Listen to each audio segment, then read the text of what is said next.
आज हम लोग पाल आर्ट पर बात करेंगे।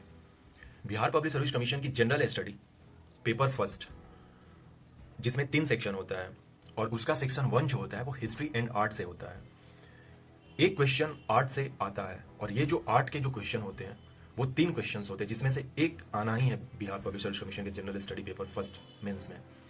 और वो 3 टॉपिक्स हम सब जानते हैं, मॉडर्न आर्ट है, पाल आर्ट है और थर्ड जो है पटना कलम है। इन तीनों को हमें करके जाना है। ऑलरेडी इस चैनल पे तीनों वीडियोस, वो मॉडर्न आर्ट हो, पाल आर्ट हो और पटना कलम हो, अवेलेबल है, आप देख सकते हैं। और ये जो सीरीज है ये क्वेश्चंस एंड आंसर फॉर्म में है, तो आप इसको देखें और नेक्स्ट लेवल तक अपनी तैयारी करें। तो हम लोग डायरेक्ट स्टार्ट करते हैं कि पाल आर्ट क्या है। इसमें ज्यादा बताने की जरूरत नहीं है, क्वेश्चन आंसर फॉर्मेट में ही हम लोग इसको करेंगे। यहां पर जो चीजें देख रही हैं ये एक स्पेसिमेन की तरह है। पाल आर्ट से रिलेटेड जो भी क्वेश्चंस आएगा, आप इस क्वेश्चन मतलब इस पैटर्न को देखकर आप अपना फाइनल आंसर डिसाइड कर सकते हैं। तो चलिए स्टार्ट करते हैं। इंट्रोडक्शन, सबसे पहले हमें इंट्रोडक्शन लिखना ही है, तो इंट्रोडक्शन हम कुछ इस तरह से लिखेंगे। द ब्राइटेस्ट एस्पेक्ट ऑफ पाला glories was manifest in the field of different arts. Distinctive achievements of Pala are seen in the art of architecture, sculpture, terracotta painting, and wall painting, जिसे मुरल भी कहते हैं।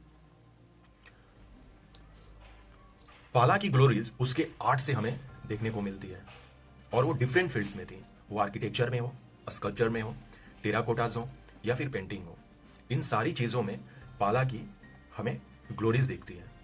हम जो भी देखते हैं तो मेजर लोकेशन देखना जरूरी होता है कि एक्चुअली वो जो डायनेस्टी थी, जैसे कि पाला आर्ट को पाला ने बनाया, तो पाला कब थे ये भी जानना जरूरी है और वो किस रीजन में थे। तो पाला हम लोग जानते हैं कि 8th to 12th सेंचुरी में थे वो, और वो उनका जो लोकेशन था वो mainly found in today Bihar, West Bengal and Bangladesh. आगे में और हम देखेंगे तो और क्लियर होगा कैसे है चीजें। तो चलिए हम देखिए, आर्ट में डिफरेंट आर्ट होते हैं, वो आर्किटेक्चर हो, स्कल्पचर हो या पेंटिंग हो। तो सबसे पहले हम लोग आर्किटेक्चर पर बात करते हैं। Salient feature of architecture in this region. First salient feature, the building had a curve or sloping roof as in bamboo hut. This became popularly known as Bangla roof and was later adopted by Mughal architect. जो architecture है, architecture में जैसे कि इनका घर था, घर जो थे यानी कि बिल्डिंग जो रहने वाले थे वो कर्व होते थे, जो इनका रूफ होता था, जिसे बांग्ला रूफ कहते हैं। सेकेंड देखिए, most of the architecture were religious, both Buddhism and Hinduism.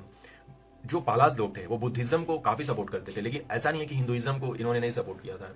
That means ये बुद्धिज्म और हिंदुइज्म दोनों को सपोर्ट करते थे। और जो भी रिलीजियस, जो भी इनकी आर्किटेक्चर बनती थी जनरली, वो इंस्पायर्ड होती थी रिलीजन से, और उस समय की जो मेजर रिलीजन्स थी बुद्धिज्म एंड हिंदुइज्म, उस पर इनका फोकस होता था। थर्ड है मटीरियल। मटेरियल ये किस तरह से यूज करते थे, तो burnt bricks and clay known as terracotta bricks was principal building material. Burnt bricks and clay known as terracotta bricks was principal building material.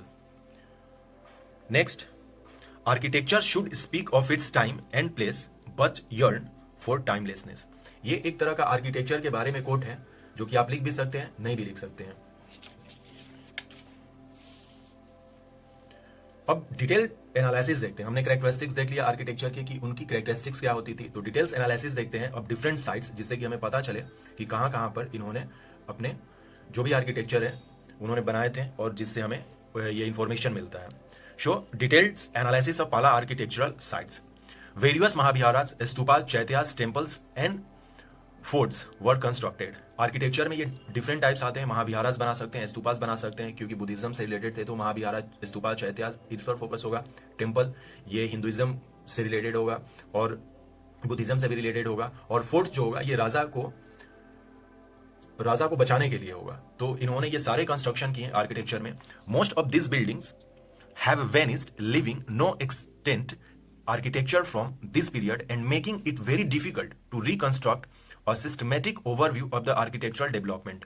हम लोग जानते हैं कि 11th और 12th सेंचुरी में मुस्लिम आक्रमण हुआ था नालंदा पर, और मेन जो साइट था ये नालंदा के आसपास था, जिससे कि काफी इन्हें लॉस हुई, मतलब कि ऑलमोस्ट सारी चीजें डिस्ट्रॉयड कर दी गई। तो वही कहा जा रहा कि हमारे पास इसका बहुत ज्यादा पुख्ता प्रमाण नहीं है अभी, लेकिन फिर भी हमारे पास इतनी सारी इंफॉर्मेशन है जिससे कि हम इसको और ज्यादा एनालिसिस कर सकें। जिसमें से एक इंफॉर्मेशन इस तरह से है, Taranath Tarannath, a Tibetan monk historian, states that Gopal was a staunch Buddhist, built the famous monastery of Odantpuri, जो कि बिहार शरीफ में था. Odantapuri well situated Bihar Sharif. तो ये कहते हैं गोपाल जो है, जो कि पाल डायनेस्टी का फाउंडर भी था, वो एक स्टंच बुद्धिस्ट था, मतलब बुद्धिस्ट को मानता था, सपोर्ट करता था. उसने उदंतपुरी को बनाया था. इसके बेटे Dharmapal established the Vikramshila Bhagalpur and Sompura, जो कि बांग्लादेश में महाविहारा. धर्मपाल जो है ये करता है establish the Vikramshila Bhagalpur and Sompura Bangladesh Mahavihara. Vikramshila हम जानते हैं भागलपुर में है आज, और सोमपुरा जो है इसके बारे में और डिटेल्स देखेंगे कि क्या है ये बांग्लादेश में है आज. महाविहारास को धर्मपाल ने कंस्ट्रक्ट किया था. धर्मपाल के बाद देवपाल आता है. तो धर्मपाल जितने सारे ये स्ट्रक्चर थे, जितने सारे आर्किटेक्चर्स थे, उसको क्या करता है, रीएस्टोर्ड एंड इनलार्ज द स्ट्रक्चर करता है. ये उसमें और ज्यादा काम करता है. नोट में देख लेते हैं सोमपुरा महाविहारा के बारे में. सोमपुरा महाविहारा जो कि पहाड़पुर बांग्लादेश में है, is UNESCO world heritage site of tangible list, proudly announces the excellence of the architectural art achieved in पाला पीरियड. टेंजिबल लिस्ट, यूनेस्को के दो लिस्ट होते हैं, एक टेंजिबल होता है और एक इनटेंजिबल होता है. टेंजिबल जिसको हम की देख सकते हैं, जैसे सोमपुरा महाविहार, ये एक आर्किटेक्चर है जिसको हम देख सकते हैं. लेकिन योगा इज इनटेंजिबल, जिसे हम देख नहीं सकते हैं. नवरोज जिसे हम देख नहीं सकते हैं, इसको फील किया जाता है योगा को. तो योगा भी यूनेस्को वर्ल्ड हेरिटेज साइट में है, लेकिन वो किस तरह से है, वो इनटेंजिबल में है. तो इसलिए हमने यहाँ पे टेंजिबल लिस्ट लिखा था. सो सोमपुर के बारे में हमें पता चल गया कि सोमपुर क्या है, ये दे सकते हैं. According to the Tibetan sources during the Pala period 5 great mahaviharas. Tibetan sources से हमें यह पता चलता है कि 5 जो ग्रेट महाविहारास थे उस समय थे. नंबर फर्स्ट सोमपुर, जगदला जो वरेंद्रा बांग्लादेश में है, यानी कि Somapura and Jagaddala both are present in Bangladesh. Nalanda, Vikramshila and Odantapuri, these 3 sites present in present day Bihar formed a network under the state supervision. अभी तक हम लोगों ने ये चीज देख लिया कि कैसे जो 5 महाविहारास थे उस टाइम के, वो कैसे अपना एक मतलब कि नेटवर्क बनाए हुए थे बांग्लादेश से लेकर बिहार तक का. नेक्स्ट देखते हैं. इसी क्रम में जो नालंदा यूनिवर्सिटी है, Nalanda university established by Kumaragupta region जो था, कुमारगुप्त रेंज जो था, ये गुप्ता डायनेस्टी से था. और इसका जो रेंज था ये 415 टू 455 तक था ऑफ गुप्ता एम्पायर. हम जानते हैं कि नालंदा यूनिवर्सिटी को किसने फाउंड किया, कुमारगुप्त ने. Consider one of the first great university in the recorded history, reached its height under the patronage of Palas. अब देखिए पालास का जो टाइम पीरियड स्टार्ट होता है 752 से लेकर इनकी जो मैक्सिमम जो टाइम पीरियड थी ये 12th सेंचुरी तक थे. लेकिन 750 में जब गोपाल स्टार्ट करता है तो ये 850 तक ये काफी क्लाइमेक्स पर थी. और इस टाइम पीरियड में नालंदा यूनिवर्सिटी को किसने पैट्रॉन किया, तो पालास ने किया. और नालंदा यूनिवर्सिटी किस लिए फेमस था, बुद्धिस्ट स्टडी के लिए, बुद्धिस्ट कल्चर के लिए. तो आप देख सकते हैं कि कितना ज्यादा इंपॉर्टेंस है नालंदा यूनिवर्सिटी को प्रमोट और फ्लोरिश करने में, और नालंदा यूनिवर्सिटी को वर्ल्ड लेवल पर ले जाने में सबसे बड़ा हाथ जो है वो पाला डायनेस्टी का है. क्योंकि गुप्ता पीरियड के बाद जस्ट बिहार में पालास आते हैं, और पालास पर यह दायित्व था कि वो नालंदा यूनिवर्सिटी को और ज्यादा बढ़ाए, जो कि उन्होंने ऐसा किया. अब देखते हैं टेम्पल आर्किटेक्चर कैसे थे पालास में. पाला temples, while the Palas were celebrated as patrons of many Buddhist monastic sites, the temples form that regions are known to express the local Vanga style. Temple जो स्टाइल था इनका वो बंग स्टाइल कहलाता था, क्योंकि ये बंगाल रीजन में फ्लोरिस्ट कर रहा था, इसलिए बंग स्टाइल करते हैं. हम इसके कुछ चीफ फीचर देख लेते हैं. चीफ फीचर में the temple had a tall carving Shikhar crowned by a large amlak similar to the contemporary Odisha school of temple architecture. जिस तरह से पालास में जो कि बंगाल और बिहार रीजन में फ्लरिश हो रहे थे, उसी तरह से उड़ीसा साइड में वहां पर भी एक नया स्कूल खुल गया था टेम्पल आर्किटेक्चर का, जिसे उड़ीसा स्कूल कहते हैं. आप इस डायग्राम को अपने आंसर में श्योर लिखेंगे, बनाएंगे, ड्रॉ करेंगे, जिसमें कि कुछ ही इस तरह से हम लोगों को दिख रहा है. ये एक तरह का टिपिकल डायग्राम है पालास टेम्पल का. और सबसे पहले ये जितने सारे इसके मार्क हैं उसको मार्क करना. देखिए सबसे पहला टेम्पल में क्या होता है, फ्लैग होता है सबसे ऊपर. हर एक टेम्पल का अपना एक फ्लैग होता है, तो फ्लैग देना है, उसके नीचे कलश होता है, उसके नीचे आमलक होता है, उसके नीचे शिखर होता है। ये जो है मेन बॉडी ऑफ टेम्पल है। अधिष्ठान जिसको कि टेम्पल प्लेटफॉर्म कहते हैं वो ये है, आप करेंगे। सरफेस लैंड दिखाएंगे, प्लेटफॉर्म जिसको जगती कहते हैं, ये गेट है, ये गेट है। तो ये जरूर आप ड्रॉ करेंगे, इसको आप ड्रॉ कर लीजिए, इसको आप अपने नोटबुक पर कॉपी कर लीजिए। कुछ एग्जाम्पल्स देखते हैं। Some notable examples, the 8th-9th century Siddheshwar Mahadev temple at Barakar in Paschim Bardhaman West Bengal. आज जो है पश्चिम बर्दवान वेस्ट बंगाल में सिद्धेश्वर महादेव का टेम्पल है जो कि इसी स्टाइल में है। The rock cave temple at Kahalgaon जो कि भागलपुर में है आज। द अर्ध मंडप ऑफ विष्णुपाद टेम्पल एट गया and Surajgarh etcetera. These are some examples of temple architecture of Palas temple architecture. Other feature में हम इसको देखते हैं। नंबर फर्स्ट में the work on the wall of temple, temple के वॉल पे काफी वर्क किए गए हैं। Second, they are the most decorated ones made of black and grey sandstone. Next देखते हैं शिखर, जो कि हम लोगों ने देखा कि मेजर पार्ट है टेम्पल का। Shikhara that means pinnacles are decorated with floral design, generally lotus and mythological figures. Extended explanation कुछ देख लेते हैं स्कल्पचर का, क्योंकि अब हम लोगों ने आर्किटेक्चर में जो बिल्डिंग आर्किटेक्चर था, टेम्पल आर्किटेक्चर था, वो हमने देख लिया। अब हम देखते हैं स्कल्पचर। स्कल्पचर्स सबसे पहले बनते कैसे थे, कौन से मटेरियल यूज होते थे, तो बोथ स्टोन एंड मेटल। और सबसे ज्यादा कौन सा यूज होता था, स्टोन यूज होता था। मोर स्टोन यूज एंड मेटल भी यूज होते थे। देखेंगे अभी एग्जाम्पल में तो हमें और डिटेल्स में पता चलेगा। The exclusive development of art and architecture of the Pala dynasty demonstrated the emergence of the Pala school of sculpture art 8th to 12th century। हम जानते हैं कि पालास पीरियड 8 to 12th century है। जैसे कि आर्किटेक्चरल स्कूल इन्होंने develop कर लिया था, उसी तरह से इन्होंने स्कल्पचरल आर्ट स्कूल भी डेवलप कर लिया था एक अलग से, क्योंकि इनकी एक डिस्टिंक्ट अपनी पहचान बन गई थी। तो और डिटेल्स में हम देखते हैं ये स्कल्पचर्स में इन्होंने क्या क्या और किया।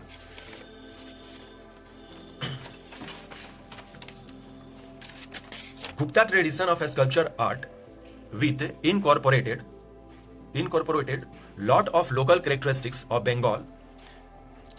इन्होंने क्या किया कि इससे पहले गुप्ता ट्रेडिशन था स्कल्पचर का, उसको इन लोगों ने एडॉप्ट किया, इनकॉर्पोरेट किया। लेकिन कैसे, लोकल कैरेक्टरिस्टिक्स ऑफ बंगाल से। In the museums of Bihar, West Bengal and Bangladesh, the most notable exhibits are innumerable beautiful sculptures on Rajmal Hills black basalt stone। आज भी पटना, वेस्ट बंगाल के और जो म्यूजियम्स है और बांग्लादेश के म्यूजियम्स है, वहां पे इनके स्कल्पचर्स रखे गए हैं, हम देख सकते हैं। The artistic genius of the Bengal sculptors bloomed to perfections in the period। Bronze sculptures of Bengal came to be recognized as specimens of a matured art, and specialists think that the Bengal bronze influenced the art in Southeast Asia countries। For sculptures of this region, both stone as well as metal used. The figures were unique in their highly lustrous finish. Some noted sculptures examples preserved at Patna Museum, जो कि Patna museum में आज preserve है। कुछ example से हम देखते हैं कि कौन कौन से स्कल्पचर्स है जो कि पाला ग्लोरीज को और ज्यादा दिखाते हैं। So number first, the goddess Durga killing the buffalo demon Mahisha, जिसे महिषासुर मर्दिनी कहते हैं। सेकेंड देखते हैं द बोधिसत्वा अवलोकितेश्वर। थर्ड है seated 6 armed Shiva as conqueror of death, जिसे मृत्युंजय कहते हैं। ये कुछ स्कल्पचर्स के एग्जांपल्स हैं जो कि आज पटना म्यूजियम में प्रिजर्व्ड है, आप देख सकते हैं। जीनियस ऑफ पेंटिंग आर्ट, अब पेंटिंग आर्ट देखते हैं हम। The palm leaf painting of the Pala period are note वर्दी।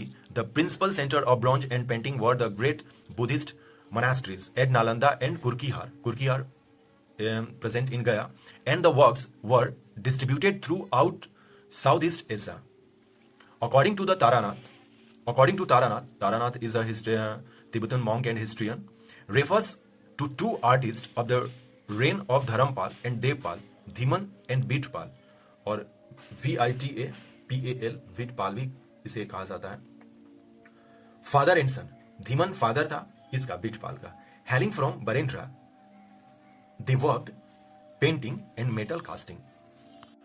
अभी जस्ट हमने देखा कि जो वरेंद्रा है आज बांग्लादेश में है, ये वहीं से थे, धीमन एंड विटपाल।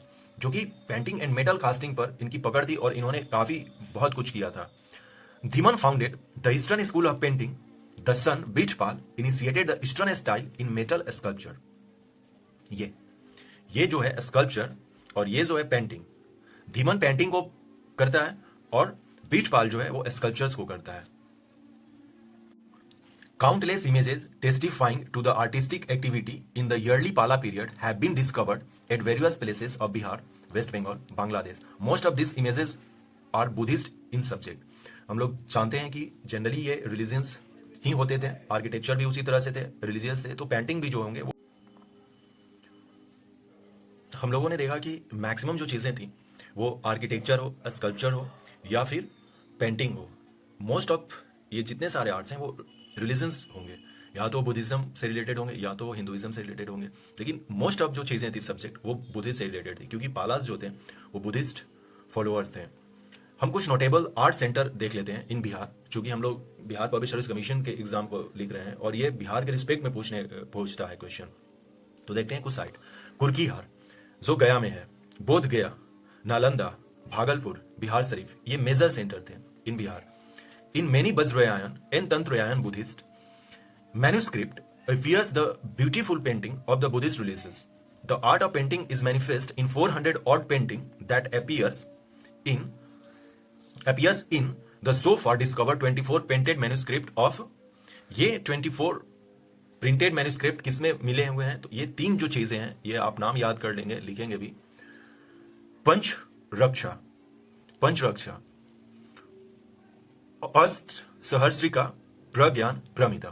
थोड़ा सा नाम टेढ़ा लगेगा, प्रज्ञान प्रमिता इस तरह से, अष्ट सहर्षिका इस तरह से लिखना होगा आपको। ये जस्ट आया हुआ था 2020 प्रीलिमिनरी एग्जामिनेशन में, प्रज्ञान प्रमिता क्वेश्चन आया था, किससे रिलेटेड है? तो पालास से रिलेटेड है और बुद्धिज्म को ये रिलेटेड है। और मेंस में भी इस बार क्वेश्चन आया था यूनियन पब्लिक सर्विस कमीशन में पालास एंड बुद्धिज्म को लेकर, और अपने बिहार में तो पालास के लिए आता ही है क्वेश्चन ये, तो इसको अच्छे से कर लेना है।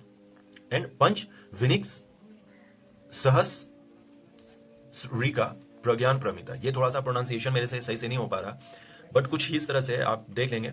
एंड अदर टेक्स्ट, ये सारे जो पेंटिंग्स हैं जो कि 400 ऑड पेंटिंग अभी तक हम लोगों को मिली है, इन सारे जो बुक्स हैं, मैन्युस्क्रिप्ट हैं, इसमें हमें देखने को मिल जाएंगे। तो ये रहा अपना पाला आर्ट का पूरा डिटेल्स में। आप इसमें से जो आपको लगता है कि नहीं मेरे आंसर को इनरिच करने में ये चीज़ हेल्पफुल है, तो आप इसको बेशक उसमें करना है और इनरिच करना है। और कुछ हम इस तरह से, यदि पाला आर्ट से रिलेटेड कोई क्वेश्चन आता है बिहार पब्लिक सर्विस कमीशन में, तो हमें ये सारी बातें लिखनी होगी उसमें। So thanks for watching and subscribe this channel for more videos. Thanks, take care.